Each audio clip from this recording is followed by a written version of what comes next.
বর্তমানে চালের বাজার স্থিতিশীল রয়েছে, ফলে ভোক্তারা রয়েছেন স্বস্তিতে।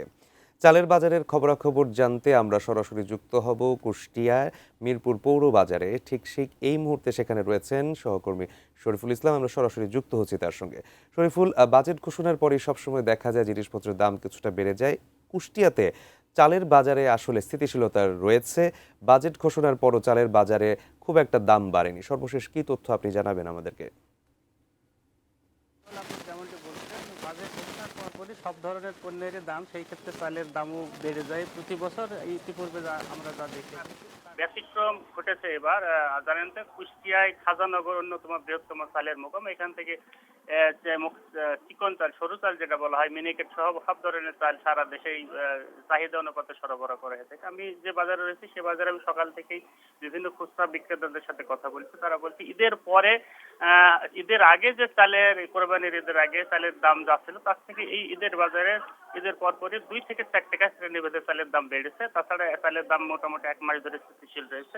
আগামী হয়তো এরকম থাকবে। নতুন ধান, যেহেতু পুরো ধান বাজারে এসেছে, যার কারণে চালের দামটা স্থিতিশীল রয়েছে। আমি যে খুচরা বাজারে রয়েছে, বাজারে খুচরা বিক্রেতার সাথে কথা বলবো। আজকে চালের বাজারের দরটা আপনি একটু বলবেন, কোন কোন চাল কি দরে বিক্রি হচ্ছে, শ্রেণীভেদে দাম বাড়ছে বা কমছে কিনা?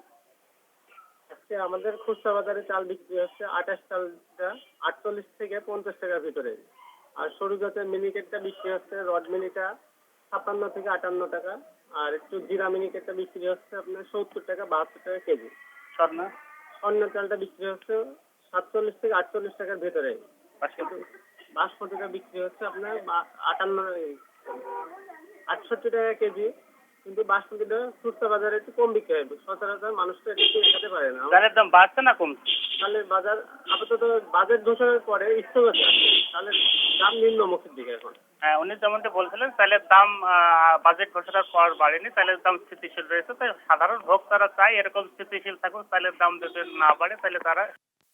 এই ছিল কুষ্টিয়া পৌর বাজার থেকে চালের বাজারে সর্বশেষ খবর। তাই